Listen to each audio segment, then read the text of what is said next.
The pines bent under their burden of snow, their needles whispering like old voices as the wind carried through the valley.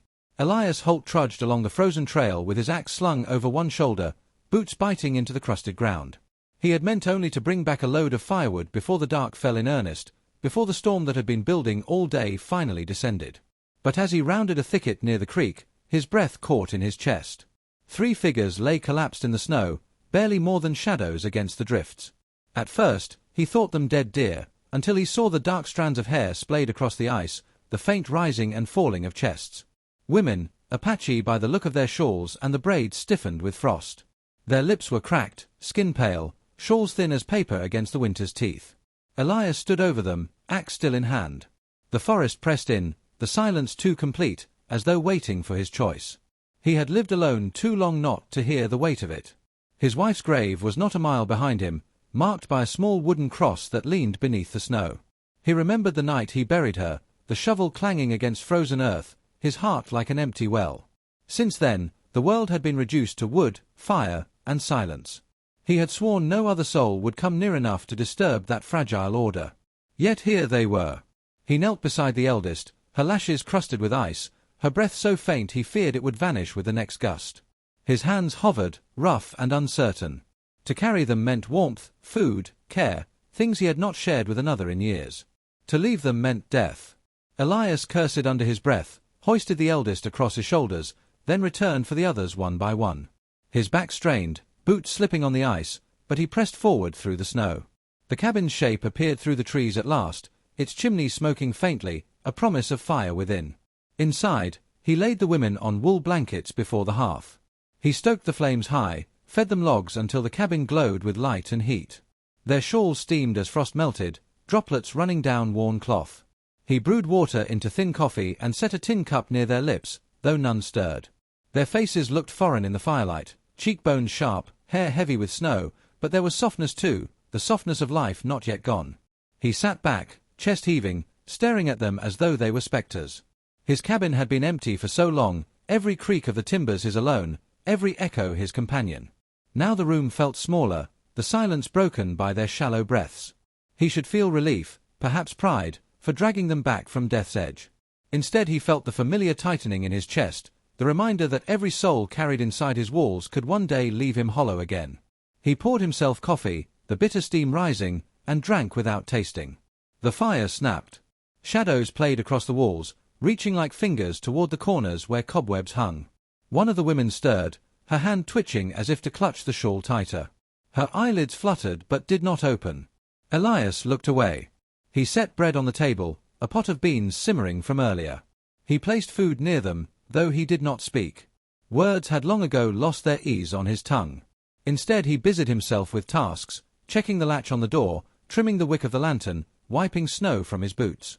Anything to keep from sitting still too long under the weight of their presence. The night deepened. Wind clawed at the shutters, rattled the eaves. Elias sat in his chair by the fire, rifle leaning against the wall, staring into the flames. The 3 women lay wrapped in blankets, their breath stronger now but still fragile. He studied the lines of their faces, the foreignness of their dress, and felt the tension coil within him. The town would never understand. They would call it foolishness, danger, betrayal even. "You don't keep wolves under your roof," he could almost hear them say. But it was not wolves he saw before him, it was loss, etched in skin and silence, not unlike his own. He shifted in his chair, the wood creaking beneath his weight. His solitude had been armor all these years, and he feared what it would mean to set it down, even for a moment. Still, the firelight flickered against their faces, softening them, and for the first time in a long while, the cabin did not feel entirely his. When the clock struck midnight, Elias rose, added another log to the fire, and stood over the women once more. "You'll live," he muttered, voice low, as though to convince himself as much as them. Then he turned back to his chair, his coffee gone cold, the snow still falling outside. The forest might press for answers, but Elias gave none. He had done what he could, nothing more, nothing less. Tomorrow would bring the reckoning. Tonight, there was only firelight and the fragile sound of 3 strangers breathing beneath his roof. The days settled into a rhythm of silence broken only by the fire's soft crackle and the sound of Elias's saw biting through pine out in the yard. The 3 women lingered near the hearth, their bodies slow to recover from the grip of winter. The eldest, with sharp eyes and a composure that never faltered, watched him like a hawk. Every swing of his axe outside, every step across the creaking floorboards inside, seemed measured beneath her gaze. He did not know her name, but he felt her suspicion like a weight. The younger two whispered to each other in their own tongue, voices hushed as the sigh of snow through branches. He did not understand their words, but he heard their tones, one sharp with worry, the other softer, almost childlike in its cadence. Their braids, loosened and ragged from wind and ice, often fell across their shoulders in tangles. Elias could not look at them without remembering his wife on Sunday mornings, sitting before the mirror to weave her hair into simple coils. He had once brushed it for her, awkward with the comb but careful as though the strands were spun of glass. That memory returned now with a pang he had long tried to bury. The cabin grew warmer with each passing day, and still he kept his distance. He gave them food, stacked firewood, patched the hole in the roof where snow had blown through. But he spoke little, as though words themselves might invite something back into his life he was not ready to face. At the trading post in town, suspicion awaited him like frost on the air. As he hefted sacks of flour and salt onto his shoulder, he heard the whispers coil through the room. "Holt's got company, they say. Savages. In his own cabin." He did not turn to answer, did not show the tightening in his jaw. He paid for his supplies, his broad hand pushing coins across the counter, and left without a word. Still, he felt the burn of their eyes at his back, the weight of a judgment he could not shake. On the long ride home, the wagon creaked beneath him, the forest rising tall on either side. His horse's breath plumed white in the air. He tried to push the whispers from his mind, but they clung like burrs. He had lived apart from people for years, taking what little he needed from the town and giving back nothing but silence. Now that silence was broken, and the world would not leave it be. That night, he sat alone at the table after the women had eaten, his hands wrapped around a tin cup of cooling coffee. The shadows shifted across the walls, cast by the flickering fire. His eyes fell on the rocking chair beside the hearth, the one that had belonged to her. He could still see his wife there, wrapped in a shawl she had sewn herself, her hands folded over her belly in the quiet of the evening. She had coughed often by then, though she had tried to hide it. By the time the fever took her, the snow was already waist-deep outside. He remembered that night as if it were carved into his bones, the sting of the wind as he carried her small body to the grave he dug by lantern light, the shovel clanging against frozen earth, the blood raw on his knuckles. He had lowered her into the ground alone, his breath ragged, his heart hollow. The silence afterward had swallowed him whole. He had sworn then never to let another soul close enough to break him again. But the cabin no longer belonged to silence. The murmur of the sisters' voices drifted through the air, the crackle of the fire warmed more than his own skin. Each time he opened the door with an armful of wood, there were eyes waiting, dark, steady eyes that met his as if searching for his measure. He told himself it was only suspicion, only caution. Yet beneath it, he felt something shift, faint and unfamiliar, like the ground thawing beneath snow. He lay awake that night, the wind rattling against the shutters. The scent of wood smoke clung to his clothes, and the faintest thread of sound, the even breathing of those who were not him, threaded through the darkness. He rolled onto his side, staring at the rafters. The past pressed down heavy, but for the first time in years, he wondered if his grief was not his alone to carry. Elias did not yet trust it. He told himself in the morning the silence would return, that the women would leave, that his life would settle again into solitude. Yet as he drifted towards sleep, he knew the shadows of the past had already begun to stir, called forth not by his will but by the fragile persistence of three strangers who had survived the snow. The storm rolled in heavy from the peaks, black clouds tumbling down into the valley like an army of shadows. By dusk, the wind was already shrieking through the pines, rattling branches against the roof. Snow thickened in the air, white walls rising all around the cabin until the world outside vanished entirely. Elias split wood until his palms blistered, the axe biting deep into frozen rounds, but even the stacks he carried in felt like crumbs against the hunger of the fire. Each log burned down too quickly, each armful too small. Supplies dwindled, the flour sack light as air, the salted meat thinning to scraps. Inside, the women sat close to the hearth, their voices hushed. The youngest coughed often, her chest rattling, though Anika pressed a hand to her shoulder with a strength that quieted her. Elias caught those eyes on him again, watchful, dark, always measuring. He wondered if she feared him, or judged him, or both. On the third night of the storm, when the wind screamed like a wounded thing, the door slammed open without warning. Snow and cold burst in, blinding, and in its wake staggered a man. His figure loomed in the lantern light, broad-shouldered, heavy with exhaustion, his face carved with scars. He collapsed just inside, his hand clutching the frame as though it alone kept him from falling. The women cried out, rushing toward him. Their words tumbled quick in Apache, the relief sharp as a knife's edge. Elias's rifle was in his hands before he thought on it. His gut told him danger, his grief-hardened mind told him no man stumbles into another's home without threat. But as he looked closer, he saw the man's eyes, fierce, yes, but dulled with fever, his breath ragged, his hands trembling with cold. He was half dead from the storm. Anika's voice cut through the wind's howl, her words few but certain. This was her brother.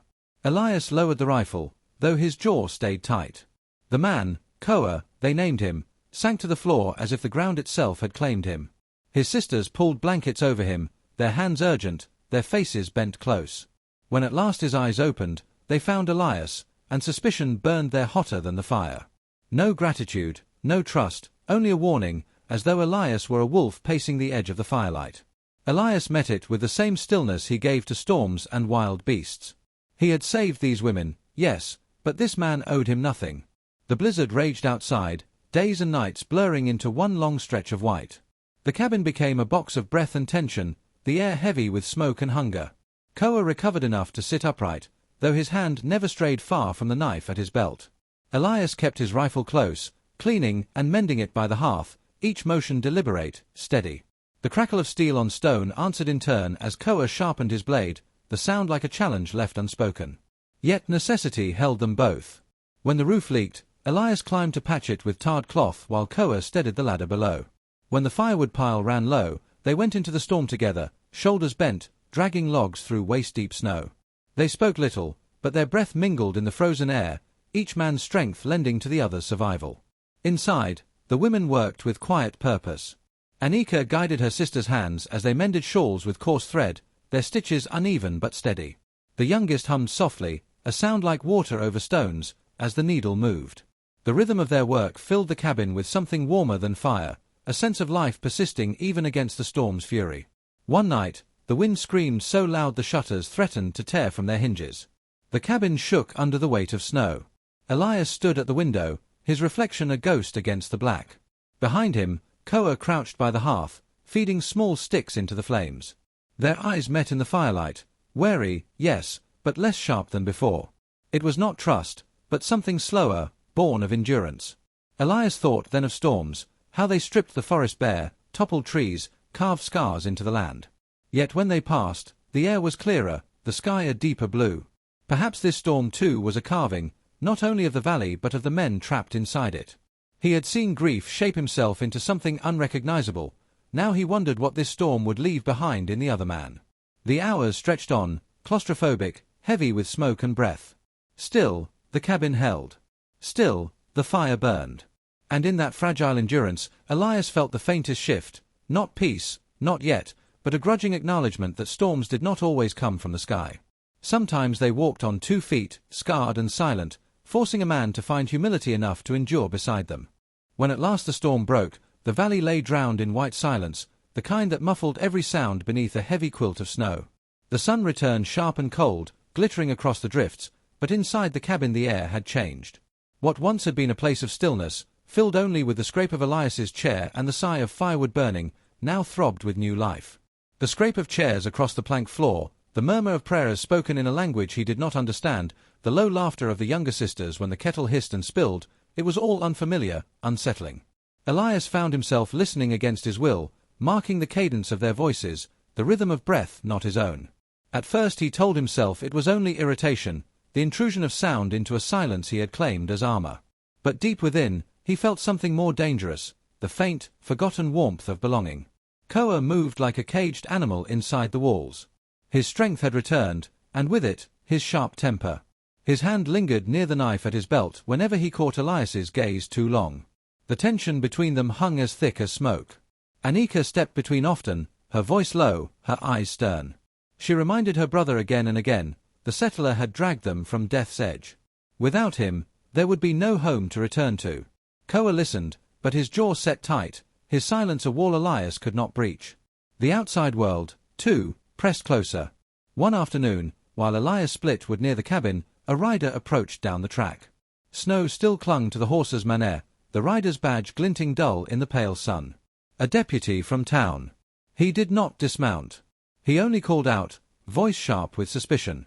Word is you've got company, Holt. Not the sort decent folk would keep. His eyes cut toward the cabin door, toward the shadow of movement within. Elias leaned on his axe, his breath steady. They're under my roof. That's all that needs saying. The deputy spat into the snow, his horse shifting beneath him. Don't test the patience of this town. Folks don't take kindly to you harboring heathens. Then he turned and rode off, the sound of hooves fading through the trees, leaving behind a silence heavier than before. Inside, Koa's face burned with fury, his hand already on the knife hilt. It was Anika who steadied him, her hand firm on his wrist, her eyes a command. She looked at Elias too, and though she said nothing, he understood. She was weary, of hunger, of suspicion, of endless threats, but her strength remained unbroken. Elias nodded once, the only answer he could give. That night, when the fire burned low and the others slept, Elias sat alone at the table. His eyes drifted to the rocking chair by the hearth. Empty, yet not. His wife had sat there in evenings past, her shawl gathered close, the creak of wood keeping rhythm with her breathing. Sometimes she had hummed softly, sometimes she had simply stared into the flames, but always she had filled the cabin with a presence beyond words. Now the chair stood still, shadows crawling over it with the flicker of the fire. Elias's chest tightened. The sounds of the sisters breathing in the corner, the faint rustle of blankets, pressed against something raw in him. He had buried this ache deep, locked it behind years of solitude. But now, without asking, these strangers had unearthed it. He rubbed a hand over his beard, staring at the fire's embers. To feel again was perilous. He knew too well what it cost when warmth was snatched away, when graves yawned open in frozen ground. And yet, when Anika met his eyes across the room, there was something steady there, something that brushed against the hollowness in him like a spark against tinder. Elias turned away, ashamed of the stirring within. He told himself it was only gratitude, only the bond of survival. Still, the silence in his chest had been broken, and he could not unhear the echo. The cabin walls no longer held only solitude. They held danger, suspicion, and something else, fragile, dangerous, alive. And Elias, against every oath he had made to himself, could not help but feel its warmth. The night settled heavy, cold, and sharp enough to cut. The forest lay in silence, but Elias sensed the wrongness before he heard it. A faint clatter of hooves, the coarse laughter of men who had filled themselves with whiskey and anger. By the time the glow of torches broke through the trees, his rifle was already in his hands. The riders came in a crooked line, half a dozen at least, their voices carrying through the snow-laden air. There it is, one shouted, pointing his torch toward the cabin. Holt's den of savages. Another barked a laugh, though there was nothing merry in it. Rifles gleamed in the firelight, shadows twisting on the white ground. Inside, the sisters clutched at one another, their eyes wide. Anika did not flinch. She straightened her shawl, her chin lifting as she stepped to the door. Koa was already there, knife at his side, fury burning hot and silent. Elias stood between them both, his jaw set, the rifle steady in his grip. They were three figures bound not by blood, nor by choice, but by a single truth: some things must be defended, no matter the cost. The first torch sailed through the air, hitting the roof with a spray of sparks. Smoke rose, curling against the night. Elias fired, the crack tearing the silence wide. One man toppled from his horse, his body thudding into the snow. Shouts erupted, shots flaring from the dark. Wood splintered where bullets struck, shards flying across the room. Koa moved like a storm himself, slipping through the doorway with blade flashing. He met one man head-on, their bodies grappling, snow churned beneath their boots. Elias fired again, his shoulder burning with recoil. Then pain seared across him, hot, sharp. A shot had found him, tearing into the muscle of his left shoulder. He staggered, breath ragged, but his hand did not falter on the rifle. Anika pulled him back inside, her hands pressing cloth to his wound even as she turned her face toward the door, eyes blazing. "Stand," she whispered, though he had not thought of falling. The fight churned through the hours of night, torchlight painting the snow with fire. Men shouted curses, rifles cracked, steel clashed in the dark. Blood stained the drifts, black beneath the moon. Koa returned with a slash across his arm, his knife slick, his eyes fierce and unbroken. Elias, bleeding, still lifted his axe when the rifle ran dry, the weapon heavy but sure in his grip. He swung it not for anger, not for vengeance, but for the ground he stood on, the roof that sheltered them, the lives that had asked for nothing but the right to endure. The attackers faltered. Whiskey could not shield them from resolve this strong. One by one, they broke, retreating into the trees, their torches falling to hiss in the snow. The night quieted, broken only by ragged breaths, the hiss of wind through branches, the faint crackle of a smouldering torch on the ground. Dawn came pale, cold, washing the valley in silver. The cabin still stood, its timbers scarred but upright. Blood marked the snow in ugly patches, but the attackers were gone. Elias sat on the threshold, his shirt torn, his shoulder bandaged clumsily by Anika's firm hands. Her touch was gentle yet unyielding, her face unreadable as she bound the wound tight.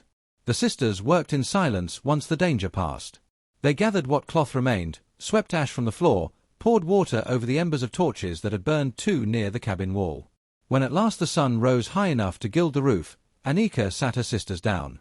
She combed through their tangled braids, her fingers weaving with slow patience. Strand by strand, order returned to what the storm of men had tried to destroy. Elias watched, his shoulder aching, his body drained. Yet in that quiet, as the sound of their voices hummed low and steady, something within him shifted. He realized then that solitude had never been his shield. It had been his cage. He had mistaken emptiness for strength, silence for endurance. But here, blooded, bound by fire and danger, standing not alone but alongside others, he felt the raw shape of something stronger than silence. Kinship. The fire between them had burned, and though it left scars, it had not destroyed. It had revealed. The thaw came slowly, like a dream that refused to be rushed. Snow that had weighed heavy on the pines melted drop by drop, seeping into the earth until the frozen ground softened, giving way to shoots of green. The river, long trapped under ice, broke loose with a roar, rushing fast and cold through the valley. With every sign of spring, the cabin felt less like a fortress against death and more like a waiting place, a pause in lives that would soon move on. Elias felt it most in the silence of his mornings. Where once the cabin had been filled with the soft murmur of Apache prayers, with the sound of Anika's sisters laughing as they braided each other's hair, now there was the quiet rhythm of preparation. The women gathered what little they had, mended blankets, and packed away the few belongings that could survive the journey. Their strength had returned, their eyes no longer hollow from hunger or fear. They were no longer the broken shapes he had found in the snow. They were ready to go home. The wagon needed tending before it could carry them. Its wheels, left long in the frost, had split, and the iron bands loosened. Elias worked on it each day, shoulders aching as he bent to hammer wood back into place. Every strike rang through him, loud and final. With each blow, he knew he was building the thing that would take them away. The act was right, necessary, but it felt like carving his own ribs out and laying them in the mud. Koa came to him one afternoon, carrying a strip of hide for binding. He said little, as was his way, but together they bent to the work. The tension that had once burned between them had softened. Koa no longer looked at Elias with suspicion, nor Elias at him with guarded wariness. They had bled in the same snow, stood against the same fire. When the wagon was at last mended, Koa straightened, his dark hair catching the spring light, and he held out his arm. Elias clasped it, gripped tight, not as rivals but as men who had learned one another's measure. No words were needed. Respect lived in the silence. The day of leaving came clear and bright, the sky washed clean by rain. The wagon stood ready at the edge of the clearing, the horses stamping at the soft earth. The sisters climbed aboard, their faces turned toward the horizon where their people waited. Anika lingered. She stood near the cabin door, her shawl drawn close, her eyes steady on Elias. "You gave us shelter," she said, voice low, carrying more weight than the words themselves. "When the world would not." Elias felt something twist deep within him. He wanted to tell her how much the shelter had given him in return, how their presence had cracked open a silence he had thought unbreakable. But his tongue stayed heavy, clumsy with all he could not say. Anika stepped closer, her hand brushing his. Her fingers were warm, callous from work, yet softer than any fire had been in the long winter. "Loneliness," she murmured, her eyes never leaving his, "can kill faster than snow." The word struck him harder than any bullet had. They were not promise, not vow, but truth, a gift she placed in his hands. Before he could answer, she turned, climbing into the wagon. Her sisters shifted to make room, and Koa gathered the reins. The horses started forward, hooves sinking into the thawing earth. The wagon rolled with a creak of wood and iron, pulling slowly toward the road that wound into the valley. Elias stood rooted, every step of the wheels grinding against him like stone. He did not call out. He did not move. He stood tall as he had always stood, though the weight in his chest pressed hard enough to bow him. The rocking chair sat behind him on the porch, empty, still swaying slightly in the morning breeze as though someone had only just left it. The forest around him was alive now, streams running, birds calling, branches dripping. Life pressed in where death had held sway all winter. He watched until the wagon grew small, until it crested the far hill, until it vanished into the trees. Only then did he let his shoulders sink, the breath shudder out of him. He was alone again. But not the same man who had once sought solitude as his only companion. Something within him had shifted, thawed as surely as the snow in the valley. The women had carried away more than their belongings. They had taken the shadow of his grief with them, leaving in its place a scar that no longer burned but simply marked him as one who had endured. Elias stood on the porch until the sun climbed higher, warming the scarred wood of the cabin walls. He turned then, stepping inside. The silence that met him was not hollow but full of memory, of voices that had kindled a fire in him he thought long dead. He set his hand briefly on the chair where his wife had once sat, then let it fall away. The valley would see another spring, another harvest, another winter. And so would he. For the first time in years, Elias Holt knew that he could.